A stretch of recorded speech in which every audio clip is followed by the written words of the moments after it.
Hello, book lovers and English learners. Welcome to Lydia's Book Club podcast, your weekly dose of reading in English. I'm Lydie Bureau, an English teacher in France and also the founder of Lydia's Book Club, a book club for learners of English and non-native English speakers who want to maintain their fluency in English. In this book club, I host live readings and live discussion workshops on adaptations of classics of literature and contemporary novels in their original text. I also tend to prioritize books that are written by women. Each month, we read and explore a different book. Each month or every 2 months, we read and explore a different book for all levels of English. So, in March and April 2025, with the members of the book club, we've decided to read this book. It Starts With Us by Colleen Hoover and published in 2022. For this book, you need a strong B2 or upper intermediate or C1 advanced level in English because we are reading this book in its original text. This is a contemporary novel, so there are no adaptation of this book. It's a very recent book, and the English is rather easy to the style is quite easy read, so so it's quite accessible, I would say, for people with an upper intermediate level in English. So we've decided to read this book because our last read in January and February of this year was It Ends With Us, and this book is the sequel, so the follow-up of the story. So it just made sense to us to read this book right after It Ends With Us. So that was the first book, and this is the sequel that we're reading now. So if you don't know anything about these books or Colleen Hoover, I invite you to listen to the podcast episode 30, which is available on this YouTube channel and also on Spotify. So today it is session 12, and we are going to read chapters 24 and 25. So we are around here in the book. So as you can see, it's going close to we are close to the end of the book. It feels really strange because it didn't really I didn't realize that we were so close now to the end, that we had read more than half of the book. It went so fast this month. I don't know. This one is slightly smaller, shorter than the first book, but still, it's always a thrill and a pleasure to read Colleen Hoover's work and her books. So and the way she's writing is so easy. So to be honest, if you haven't started reading, if you thinking about starting to read in English, I guess those books, and if you have quite a good level in English, you are quite confident with your English, then these books are quite the perfect fit to start reading in English, I would say.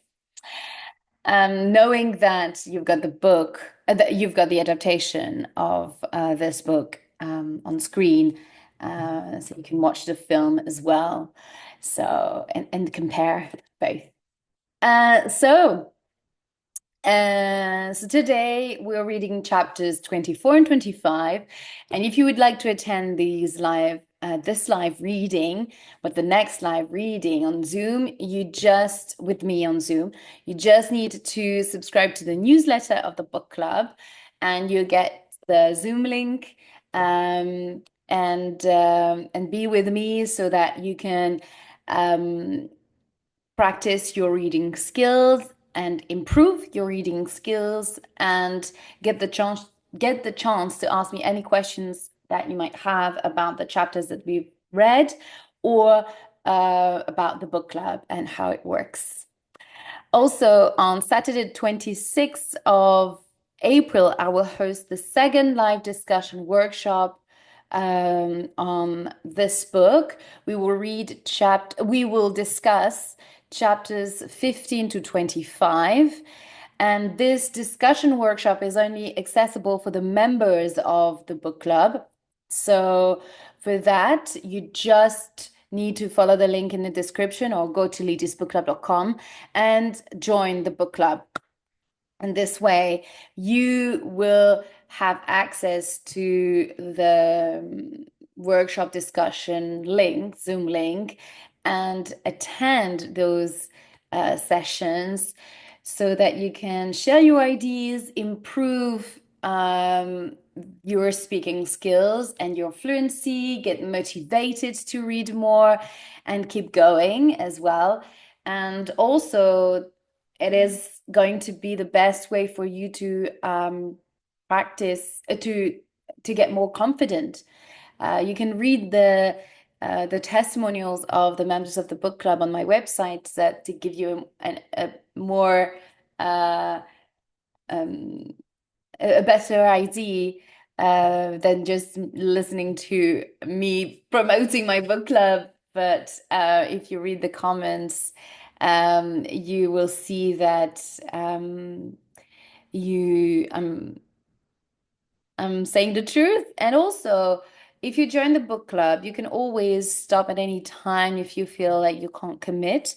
But also, and that's the last thing I wanted to say in this introduction, is that if you're not sure about joining the book club yet and committing to the sessions, the workshop sessions, you can purchase any live workshop series that we've done in the past in the workshop store. So you go to the workshop store on the website, on the book club website, Ladies Book Club website, and you will see the whole selection, the whole all the workshop that we've done, all the books that we've read, and you don't need to become a member to purchase the any live workshop. You just select the one that you want, and on checkout, you'll be asked to create your own login. And this way you have a private access to the videos of that workshop that you purchase. And this way you can listen to the workshop sessions and listen to what we discussed and read the book and at your own pace. Basically, you just do self-reading, self-study of the book. And that's an option. And this way, you will be able to see how how I run the sessions, the workshop sessions, and also give you an idea of the type of conversation that we have around the books. So, that being said, now I'm going to do a quick recap of the chapters that we read yesterday. So yesterday we read chapter 22. Oh my God, sorry. Chapter 22 and 23. So in chapter 22, so Atlas is at Lily's. Remember, they just came back from the wedding and they've just kissed for the first time since they rekindled and since they were young, they were teenagers. So they're very excited to have found each other again, and this excitement, I guess, got really, really nervous at the same time. And so she's completely smitten by him, of course. And at some point she wants to, but she feels also uncomfortable because it's been a while that she hasn't slept with someone. And even more because it's Atlas here. So she wants to undress herself, but she get her hair stuck in her dress, and the bulb of her closet got went out. Well, got out. I don't know how to say it. Just when she switched the light, it didn't come on, and the bulb broke, and then she couldn't see anything in her closet. So she felt very embarrassed when Atlas opened the door of the closet and saw her just half naked, not half naked, but in her underwear and with the head stuck in her dress. So she feels so bad, but knowing Atlas, it doesn't, as you can imagine, he doesn't really care. He just happy that they're together and happy to help her out and get unstuck in her dress. So,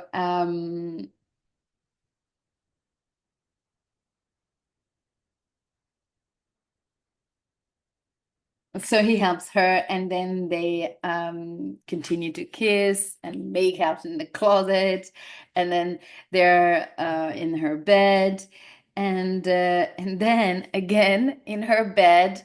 At some point, Atlas realizes that he's a little bit wet on his torso, because and Lily realizes that she's leaking breast milk. So it kills the mood in a way for a minute. So she needs to pump her milk. And again, a lot of embarrassment from Lily.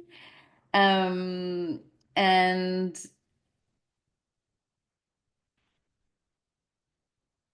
well, for Lily, sorry, but she feels a lot, and she feels very much embarrassed about this again. And then they meet. So Atlas leaves the bedroom to give her some privacy and goes to the living room. And then she joins when Lily finishes her pumping. She joins him in the living room, and here again the fire is still there, and of course they continue their little affair together and their intercourse, and they carry on where they left off, and they have uh, full sex, let's say, this time with no interruption. And in chapter 23, they're in the bed after this fiery these emotions and the fiery intercourse, we could say. They are lying in bed and chat. They're chatting, and Atlas is sharing the fact that he's worried that he's not gonna have the custody of Josh. So he's very preoccupied about this. And of course, Lily tried to reassure him and support him in his decision to keep Josh with him. And then again, a little bit of flashback in their relationship when Atlas recalls the time when they had their first time together, and and the fact and the moment where Lily's father enters the room and finds Atlas in Lily's bedroom, and kicks him out and beat him. Um, and then we've got Atlas's side of the story where we learn that he looked for Lily and he asked if she was okay. And he tried to press charges against Lily's father, but the police officer or the um is it the police officer, the police officer, sorry, an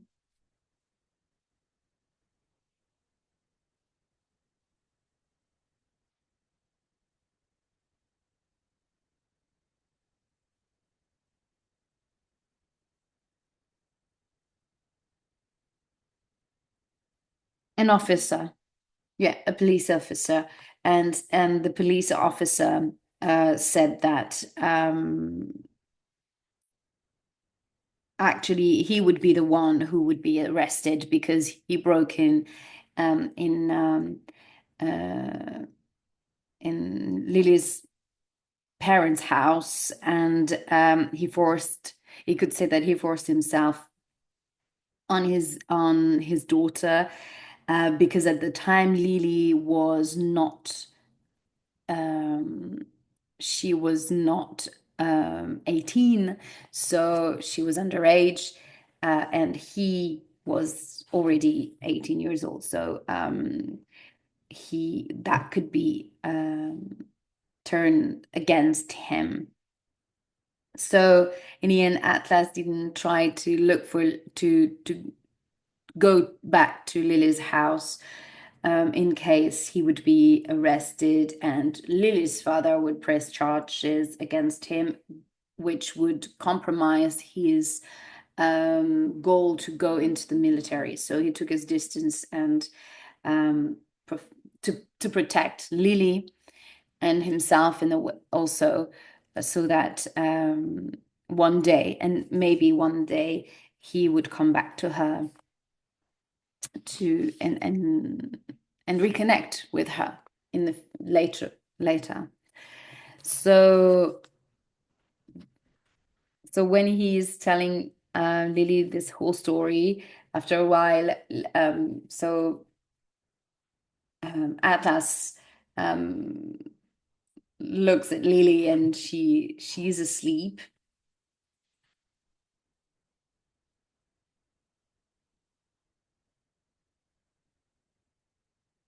Where she was still awake when he told the whole story. And I don't know, for after a moment, Lily fell asleep, and he had to go back to Josh, who was staying at his house with Theo, and he didn't want to leave them alone for too long. So he left Lily a letter before he left. So it stopped there. Right. So let's read chapter 24 now. Lily. So this chapter is Lily as a narrator. There's a pounding in my head and outside my head. I lift my face off my pillow and feel drool on my chin. I wipe it away with the corner of my pillowcase. I sit up and see that Atlas left a note beside me. I grab for it, but then hear the knock again. So I tuck the note under my pillow for later and force myself to clear space in my foggy brain to make room for what's happening in this moment. Emmy is at my mother's. I just had the best night of sleep I've had in 2 years. Someone is at my door. I reach for my phone on my nightstand and try to focus on the screen. I have several missed calls from Ryle, which makes me concerned something is wrong. But the only thing I have from my mother is a picture of Emmy eating breakfast from half an hour ago. Phew. Emmy is okay. I immediately relax, but knowing Ryle is probably the one knocking on my door doesn't allow for much relaxation. Hold on, I yell. I threw on something quick, a t-shirt and jeans, and then I opened the door to let him in. He moves past me. So that's right, past me into the apartment without being invited in. Is everything okay? He looks panicked, but also relieved to see that I'm alive. I was asleep. Everything is fine. I can tell I'm annoyed. He can tell I'm annoyed. He glances around the room for Emmy. She spent the night at my mother's. Oh, oh, it's him, he says. Is everything okay? Okay. Um, she spent the night on my mother's. Oh, he's disappointed. I tried calling you. I tried calling because I wanted to pick her up for a few hours. You weren't answering your phone and you're always awake. And you're always awake by now. Ryan's voice trails off when he sees the couch. I don't have to look at the couch to know what he's staring at. What he's staring at.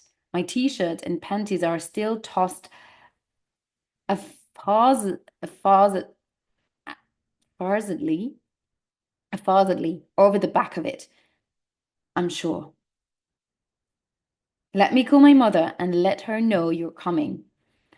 I go to get my phone from my room, hoping Ryan isn't about to question me. He's ruining He's ruining the good mood Atlas left me in last night. When I walk back into the living room, I pause while searching for my mother's contact on my phone.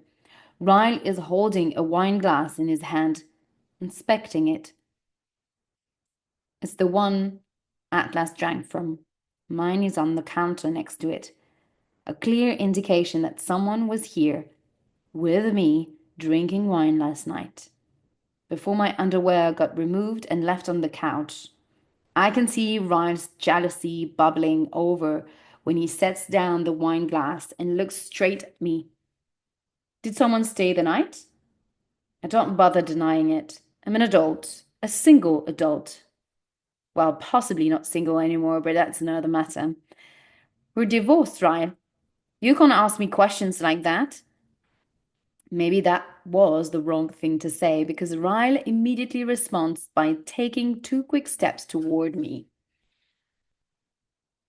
I can't ask you if someone spent the night in the home my daughter lives in. I take a step back. That's not what I meant. And I wouldn't bring anyone around her without your approval. That's why she's at my mother's. Ryle's eyes are narrowed, accusing. He looks disgusted by me. You won't leave her with me overnight, but you'll drop her off somewhere else when you want to get fucked? Oh my God. He laughs. Great parenting, Lily. Now I'm getting angry. This is the only second time I've ever left her overnight since she was born almost a year ago. Don't shame. Oh, sorry. Now I'm getting angry. This is the only. This is only the second time I've ever left her overnight since she was born almost a year ago. Don't shame me for taking a night for myself. And when I do take a night for myself, what I do during that time is not your business.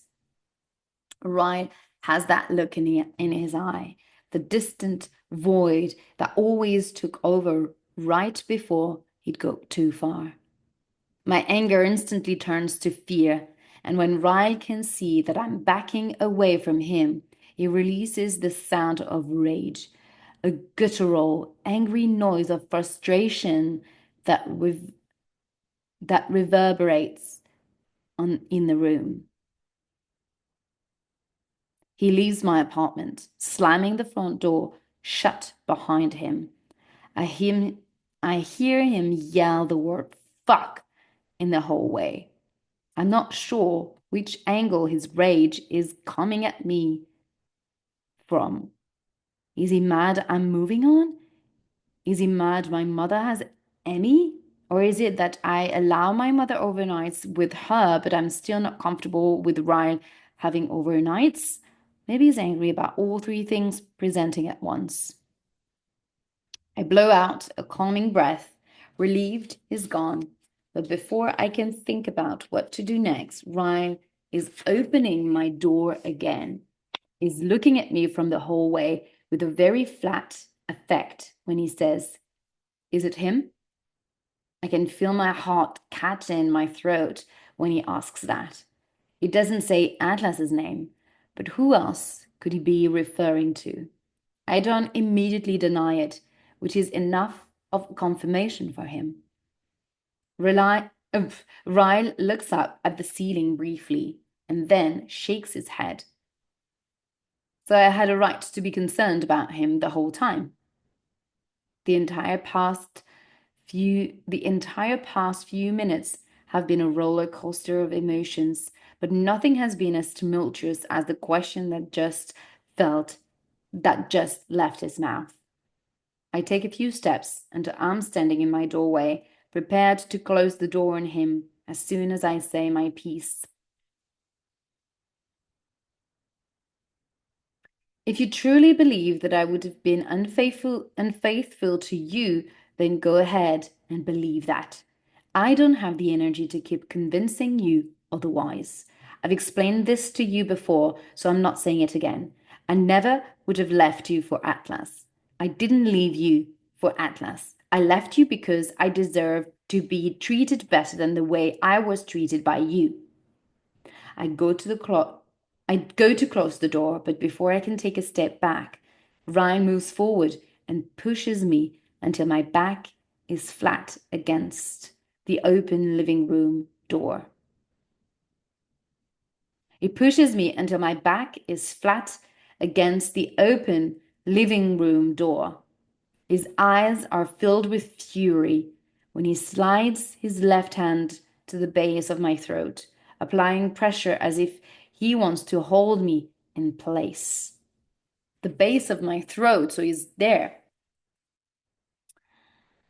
He slaps his right palm flat against the door by my head, and it scares me so much.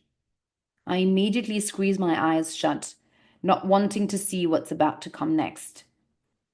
A huge wave of anxiety and fear rolls over me so intensely. I'm scared I might pass out. I can feel Ryan's breath crashing against my cheek as it moves through his clenched teeth, because his face is so close to mine. My heart is pounding so hard. There is no way I can't feel that fear beating against his palm with the way his hand is pressed against me. I want to scream, but I'm terrified. If I make a noise, it will make him even angrier. Several seconds pass between the moment Ryan pins me against the door and the moment he starts to realize what he's done. What more he was likely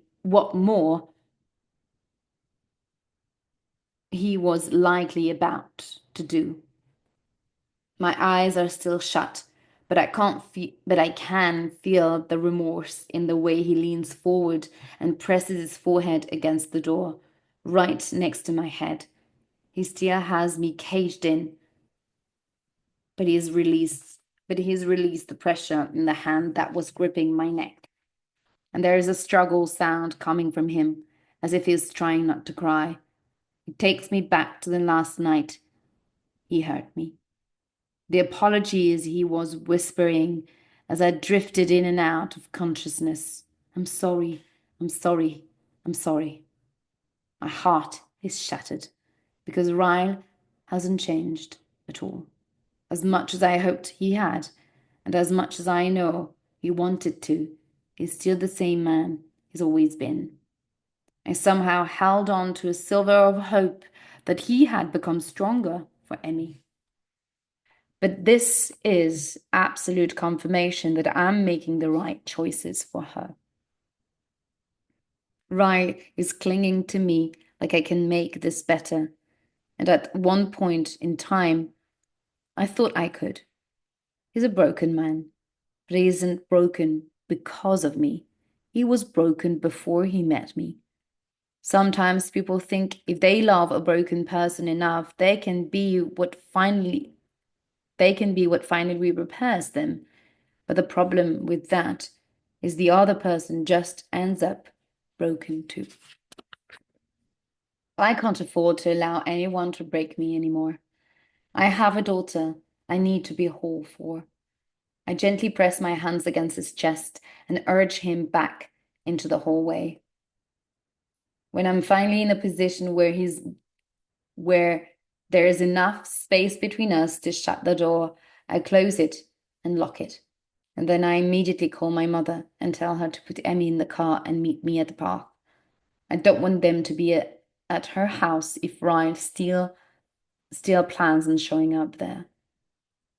After I end the call, I move with purpose through my apartment. If I stop and allow myself to get lost in what just happened, I might cry. I don't have time to cry right now. I get dressed to go to the park because I need to be present for my daughter in every way that I can be. Before I walk out the door, I grab the note Atlas wrote me and tuck it into my purse. I have a feeling his words are going to be the only bright spot to this day. My premonition is coming true. I hear a loud clap of thunder as soon as I pull into the parking lot of the park. There is a storm brewing to the east, and it's heading this direction. Fitting. It's not raining yet, though, so it's not raining that yet, though. So I scan the playground until I spot my mother. She's holding Emmy, and they're going down the slide together. She hasn't spotted me yet, so I take a moment to pull Atlas's letter out of my purse. I'm still reeling from my interaction with Ryan. I'd like to read something that can hopefully put me in a better mood before I greet my daughter. Dear Lily, I'm sorry I had to leave without saying goodbye, but you fall asleep so easily. I don't mind it. I like watching you sleep, even when it's even when it's in the car in the middle of a day. I used to watch you sleep sometimes when we were younger. I liked how peaceful you looked, because when you were awake, there was always a quiet fear in you. But when you slept, the fear was gone, and it always put me at ease. I can't begin to tell you what tonight meant to me. I don't think I have to put it into words because you were here. You felt it too. I know I mentioned earlier that I carried a lot of guilt about what happened between us, but I don't want you to think I carry regrets for loving you back then. If there is anything at all I regret, it's that I didn't fight harder for you. I think that's where the majority of my guilt stems from.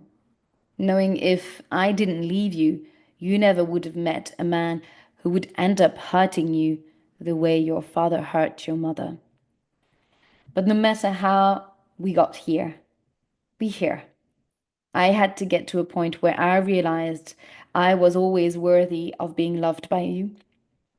I hate that we didn't get here sooner because there are so many things in your life I wish you didn't have to go through or that I could have prevented.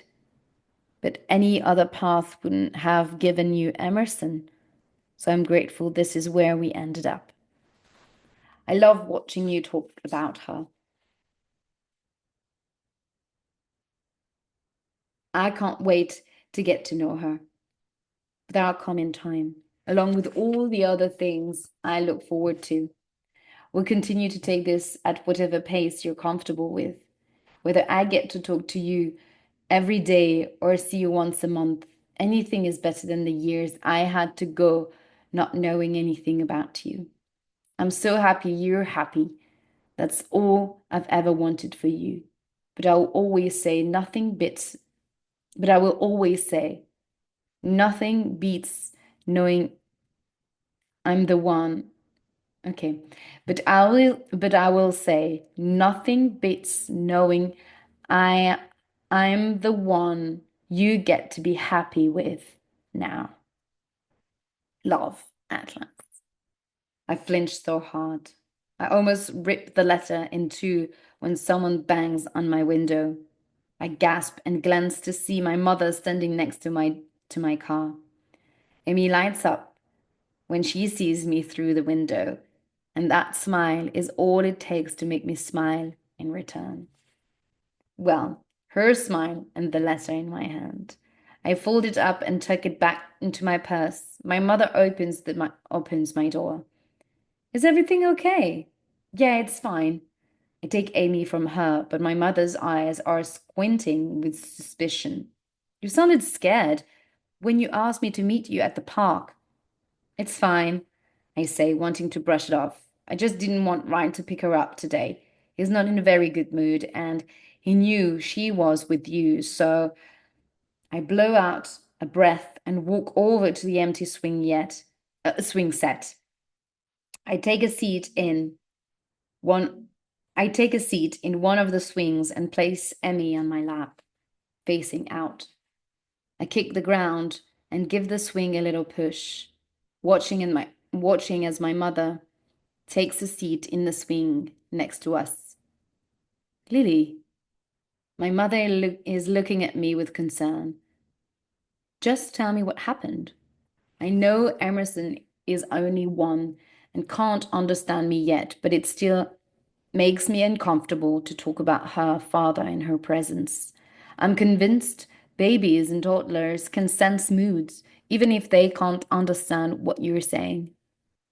I attempt to explain my situation without mentioning names. I'm sort of seeing someone.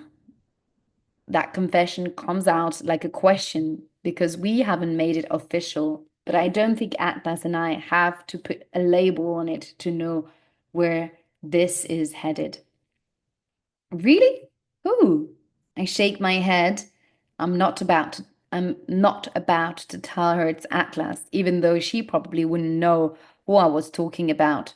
She saw him twice when I was younger, and we never once spoke about him. And if she does remember him, I'm sure she doesn't want to. Cons- I'm sure she doesn't want to, considering her husband put him in the hospital. There may come a day when I officially introduce Atlas to my mother, and I don't want her to know him from my past, or she might feel mortified. Just someone I met. It's early, but I sigh and kick the ground again to give us another small push. Ryan found out and isn't happy. My mother winces, like she knows all too well what he isn't happy, what he isn't happy implies. He came by this morning and his reaction was scary. I panicked, thinking he was going to show up at your place to get her, so I didn't want you to be home. What did he do? I shake my head. I'm not hurt. It's just been a while since I've seen that side of him, so I'm a little shaken, but I'm okay. I kiss Emmy on top of her head. I'm surprised to feel a tear skating down my cheek, so I quickly wipe it away. Just don't know what to do about his visits now. I almost wish something would have happened so I could have reported him this so I could have reported him this time. But then I feel like an awful mother for thinking that way about her father. My mother reaches over and squeezes my hand. It makes my swing come to a still.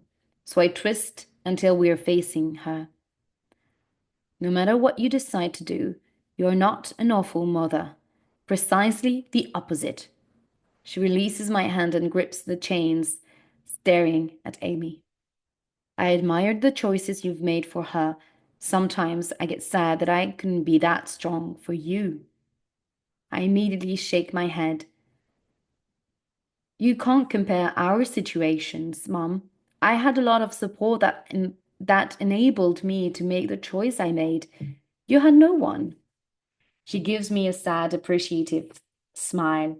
Then she leans back and kicks at the ground to give herself a little shove. Whoever he is, he's a lucky guy. She glances over at me. Who is he? I laugh. No, you don't. I'm not talking about him. To No, you don't. Sorry, I laugh. No, you don't. I'm not talking about him to you until he's a for sure thing. He already is a for sure thing, she says. I can see it in your smile. We both look up at the same time when it starts sprinkling. I tuck Emmy in under my chin and we begin to head back toward the parking lot. My mother kisses Emmy before I put her in the car seat. I love you. Grandma loves you, Emmy. Gamma. Oh no, c'est Gamma, sorry. It's Gamma. I love you. Gamma loves you, Emmy. Gamma? I ask.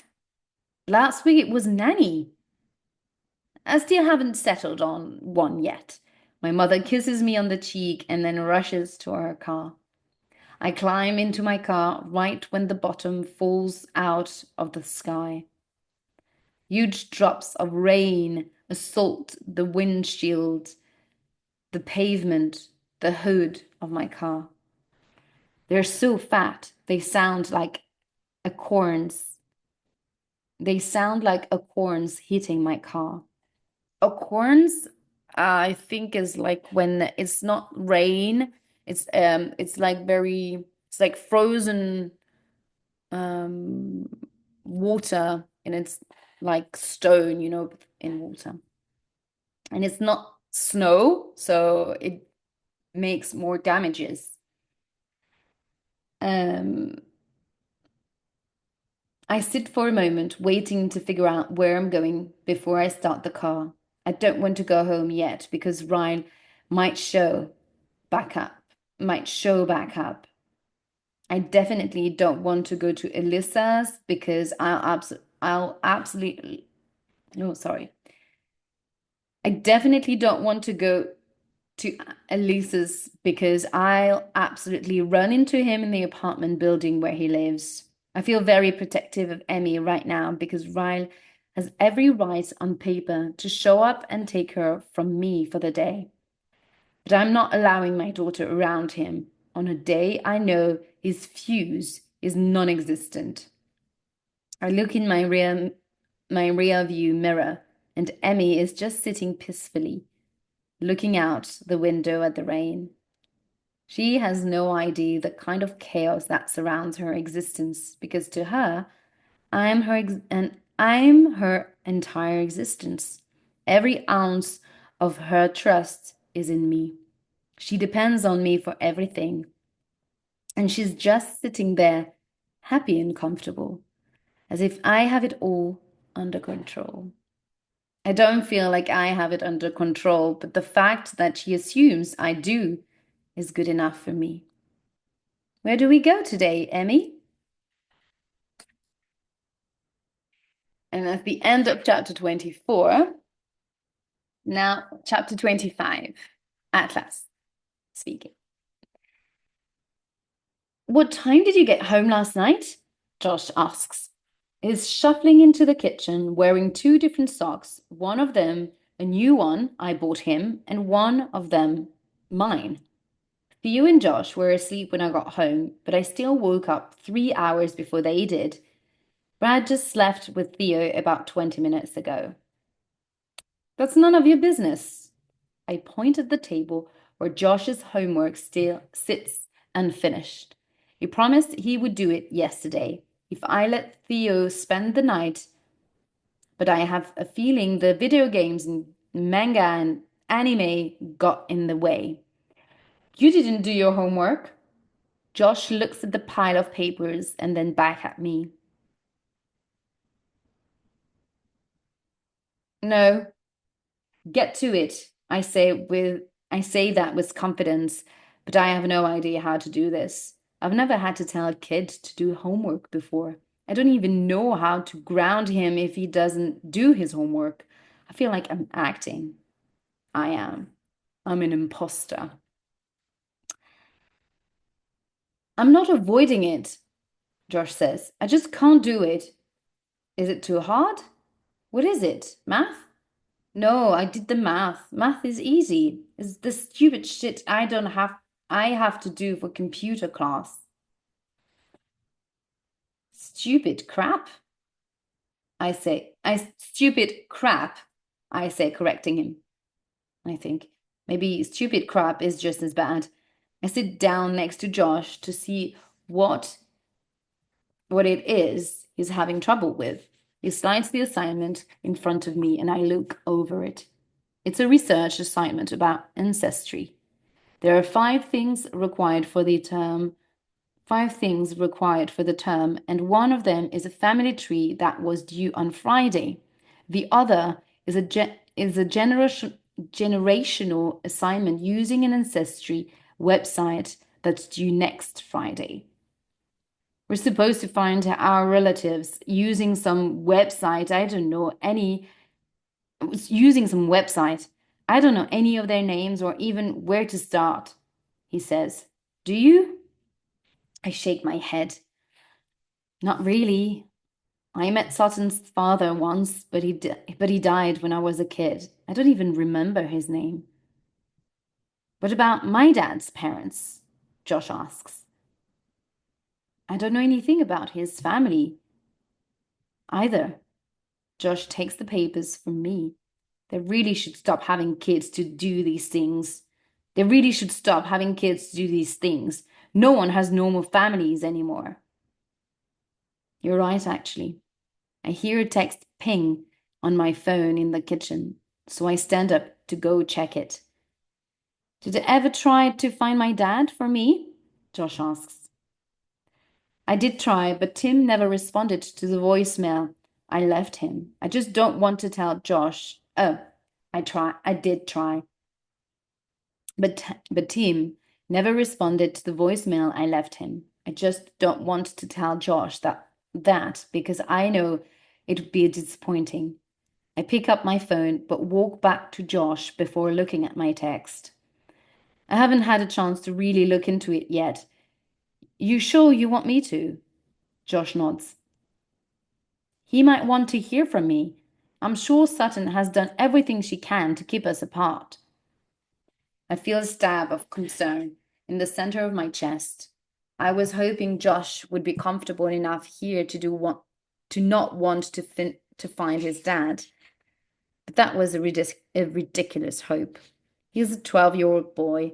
Of course he wants to find his father. I'll help you try to find him. I point to the papers. But do what you can with that for now. As long as you try, they can't give you a bad grade for not knowing your grandparents.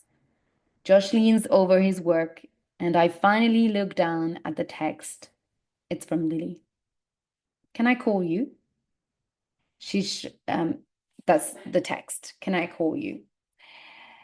She should know she can call me any second of the day, and I would answer. I take my phone to my room and call her without texting her back. She picks up in the middle of the first ring. Hey, she says. Hi. What are you doing?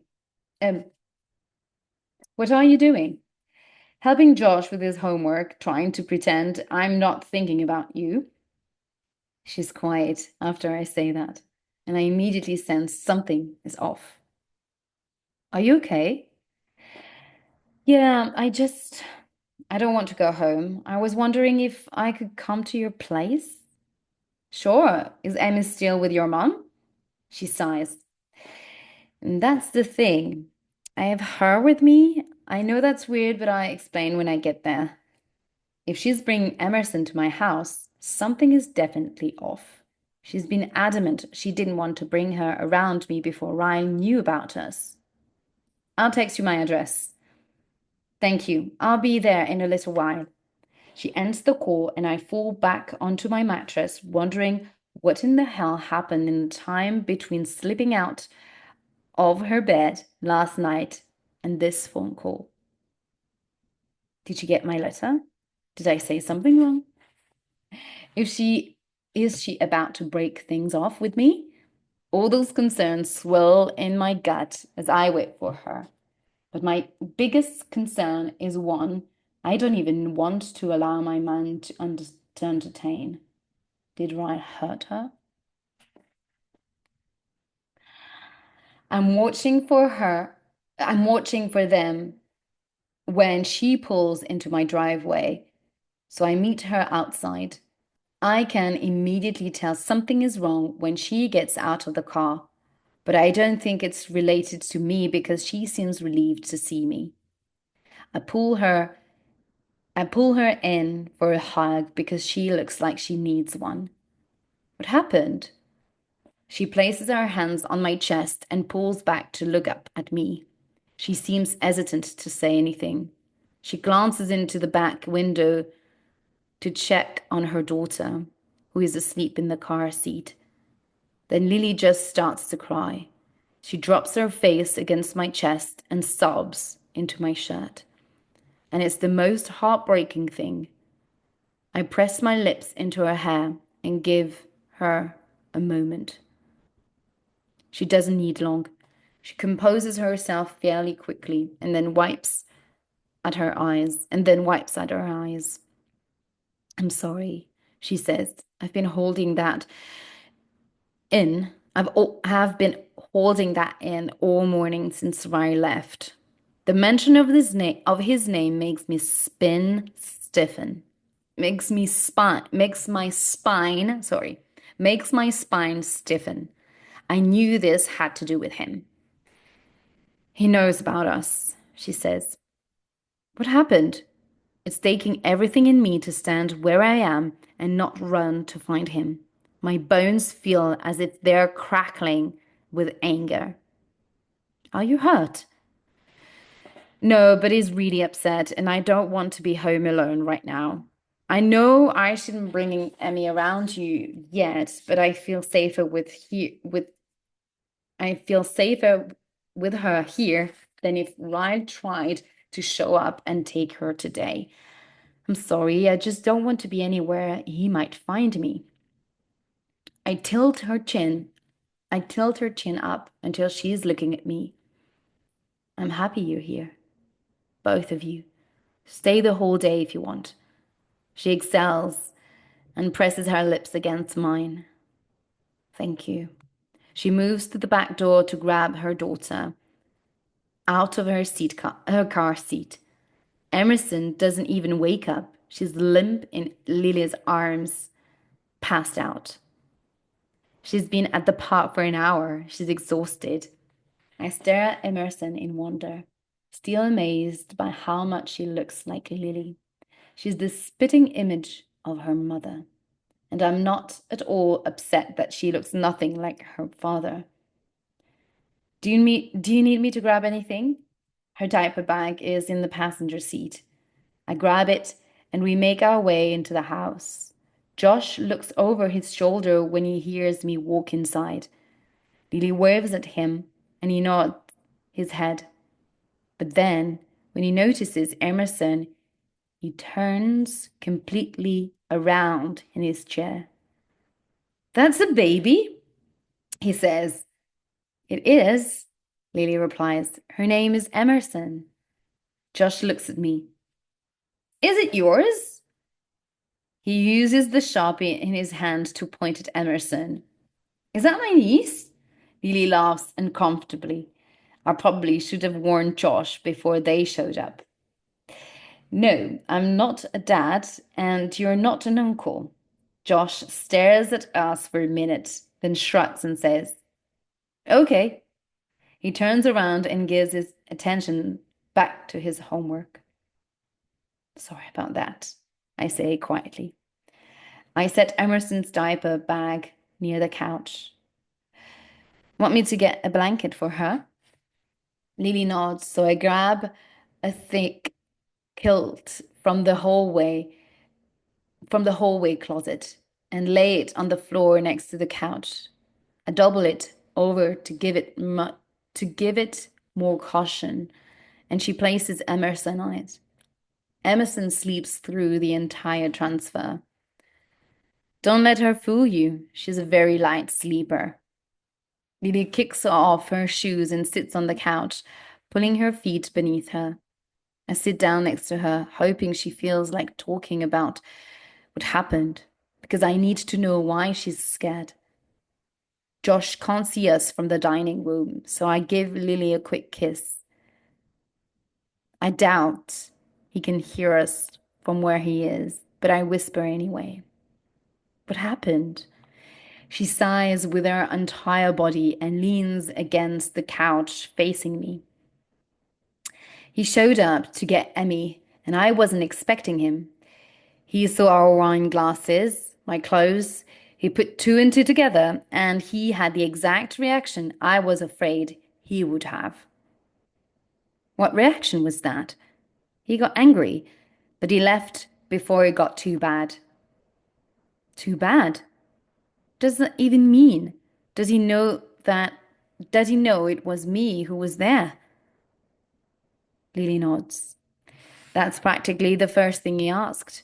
He got angry and I asked him to leave and he did, but she stops talking and for the first time I notice her hand is trembling. God, I hate him so much. I pull her to me so that her cheek is pressed against my chest and I hold her. What did he do to scare? What did he do that scared you, Lily? Her palm is pressed right over my heart. She whispers. He pushed me against the door and he got close to my face, and I thought he was going to hit me, or I don't know. He didn't, though. She must feel my heart hammering twice as fast against my chest now, because she lifts her head and looks at me. I'm fine, Atlas, I promise. Nothing happened after that. It's just been a long time since I've seen him that angry. He pushed you against the door? That's not nothing. Her eyes flick away, and she lays her head back on my chest. I know, I know. I just don't know what to do about it. I don't know what to do about Emmy. I was actually getting close to letting him have an overnight with her. And now I don't even want him to have unsupervised visits. He doesn't deserve unsupervised visits. You need to take him back to court. Lily sighs, and I can tell this is probably the part of her life that causes her the most stress.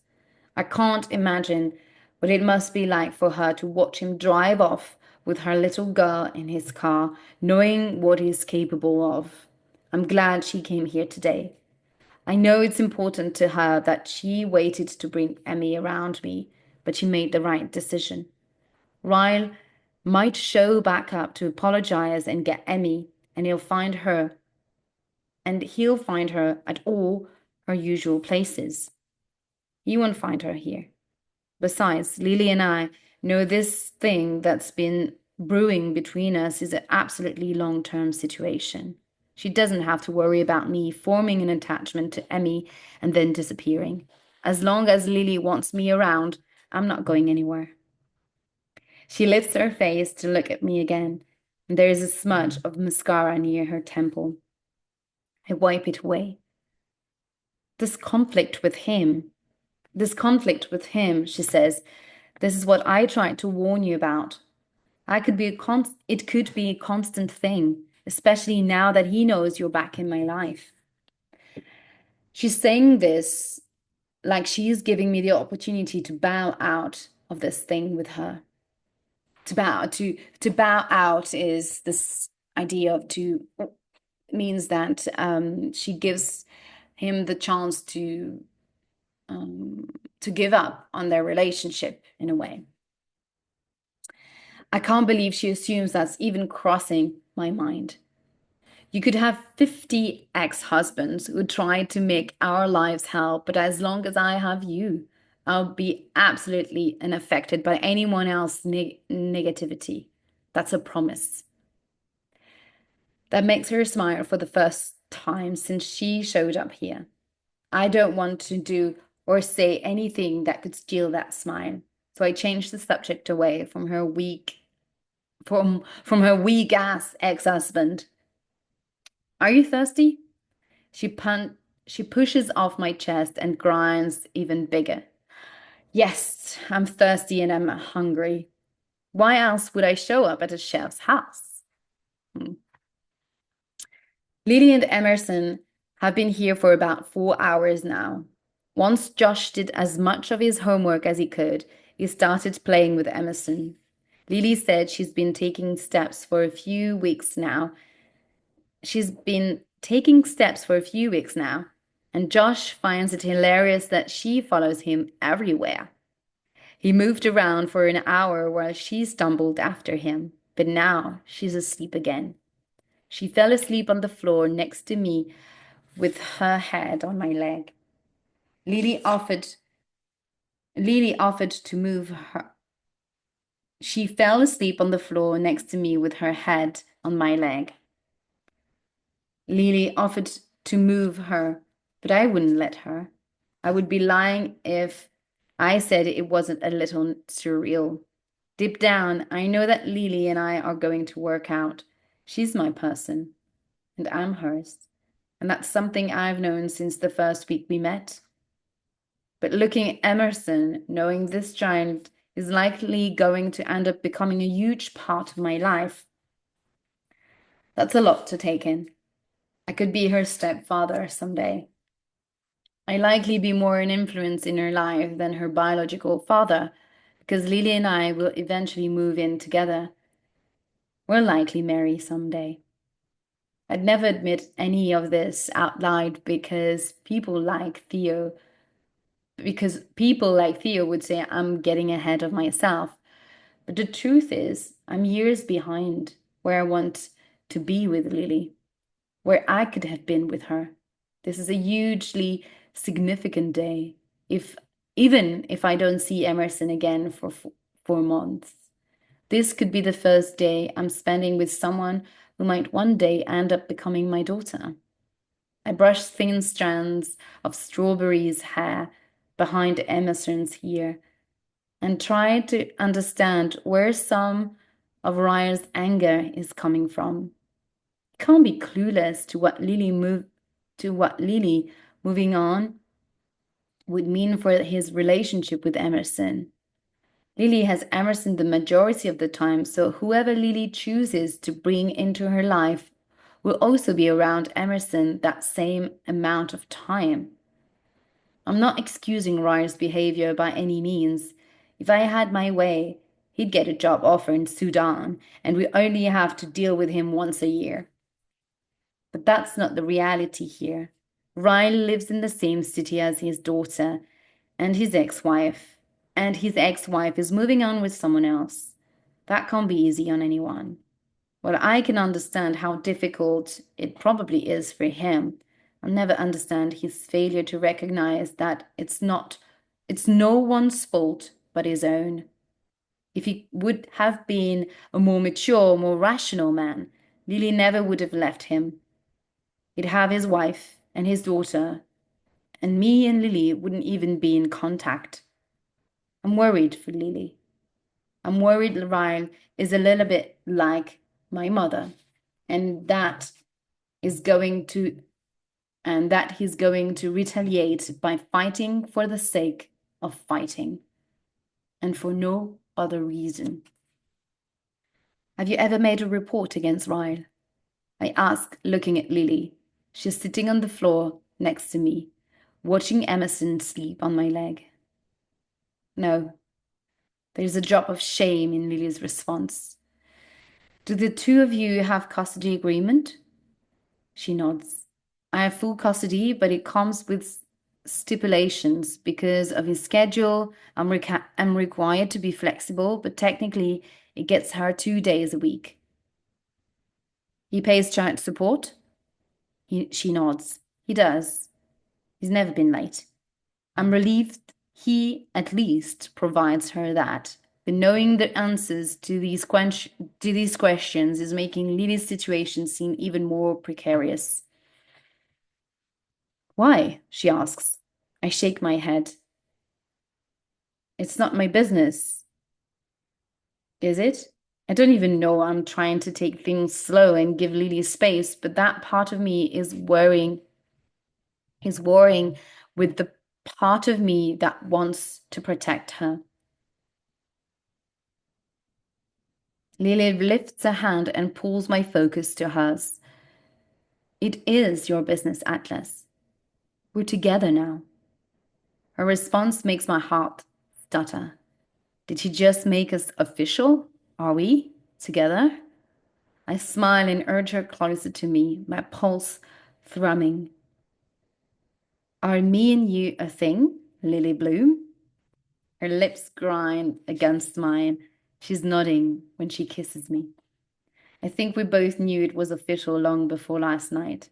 But if her daughter weren't asleep on my leg right now, I'll probably pick Lily up and spin her around. I am that happy.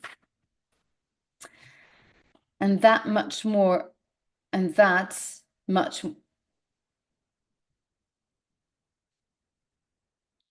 and okay, and that much more invested. My quick burst of adrenaline begins to slow again, bringing me back to my thoughts from before Lily declares as official. Right, custody, immaturity. Lily's head is on my shoulder and her hand is on my chest, so she feels it when I exhale all the air from my lungs. She lifts her head and looks at me anxiously. Just say it. Say what? I ask her. Your thoughts about my situation. Your eyebrows are all scrunched together like you're worrying about something. She lifts her hand and uses her thumb to smooth out my serious expression. Is it too late to tell the court he was a danger to you in the past? Maybe that would help prevent him from getting overnights with her. Once two people agree on a custody arrangement, you can't use past evidence to modify an arrangement. Unfortunately, I never reported him, so I can't use the abuse as a defense at this point. That is unfortunate. But I can understand her attempting to keep things civil with him at the time. I'm just worried it might come back on her in a negative way. He's too busy to have her half the time, or even overnights, really. I doubt he would ever try to get joint custody of her. I press my lips together and nod, hoping she's right.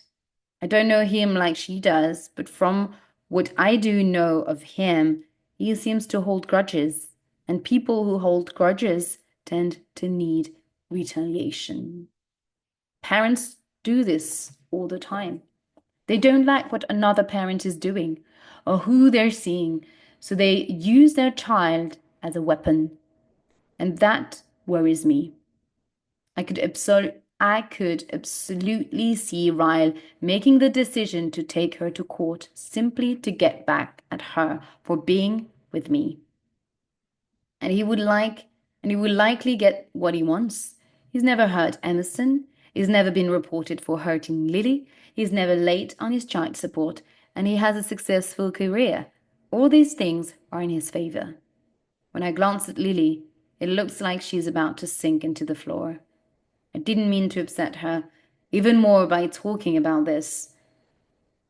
I'm sorry, I'm not trying to be a pessimist. We can change the subject. You're not a pessimist, Atlas. You're a realist, and I need that from you. She lifts her head off my shoulder and peeks over at Emmy, who is still asleep on my leg. Then Lily settles against me again, releasing a quiet sigh. You know, even if I had reported Ryle and fought for sole custody, my chances were slim. He has no criminal history and he has money for the best lawyers. Almost every lawyer I spoke to encouraged me to work it out civilly with him because They have seen cases like ours, and the arrangement Ryan was agreeing to at the time was my best option. I grab her hand and lace my fingers through hers. She wipes away a tear that skates down her cheek. I hate that I even brought it up, but these fears are already in her. I'm just glad to know she's thinking about it because she needs to stay a step ahead of Ryle. Whatever happens, you aren't alone in this anymore. Lily smiles appreciatively. Emerson begins to stir awake from of my leg, to stir awake of my on my leg. She opens her eyes and looks at me, and then immediately searches for Lily. She makes a beeline for her right across my lap. When she's in Lily's arms, I lift my leg and stretch it. I haven't been able to move it for over half an hour, and it's asleep. We should go, she says. I feel guilty for even being here with her.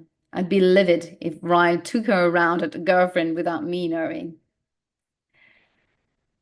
I think your situations are a little different. Riley isn't having to find a safe place to hide your daughter for the day because he's scared of your temper. Don't be so hard on yourself. Lily shoots me a grateful look. I help her gather her things and I walk her to the car. Once Emerson is in her car seat, Lily moves close to say goodbye. I burrow my fingers in her hips and tug her closer. I dip my head, grazing her nose, and then I catch her lips with mine. I kiss her deeply, wanting her to still feel it on her, wanting her to still feel it on her drive home.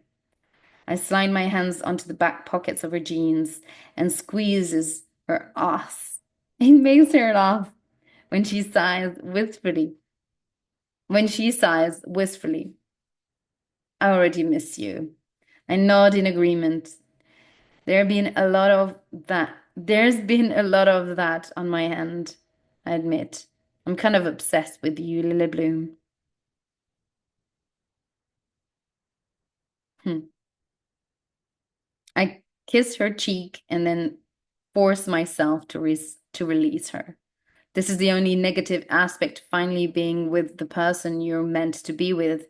You go years aching to be with them, and when they finally become a significant part of your life, it somehow it somehow hurts even more.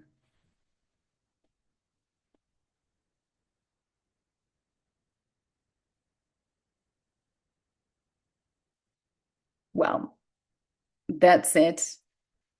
It's a tough time at this point in the novel, um, because you don't really know where this situation with Ryan and Lily is going to go. Is she going to press charges against him? Are they going to go to court and will she get custody or not?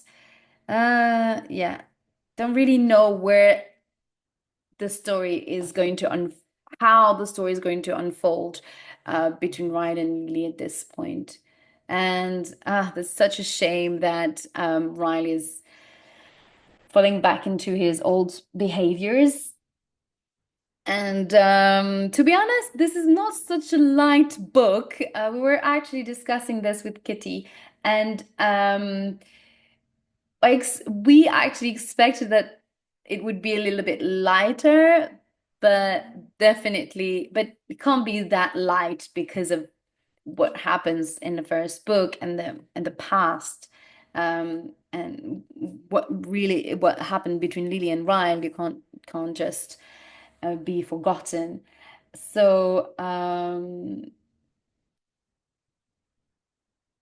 it's less, well, it's a bit lighter, but still complicated though, which makes sense. It's very real to it's very realistic to what women go through when they want to redo when they want to move on from an ex and past relationships, and the complexity with the child custody and the custody of the child. So I think that that's a book that people can relate to as well. And the fact that the abuse and the harassing is still present, although they're not together anymore. So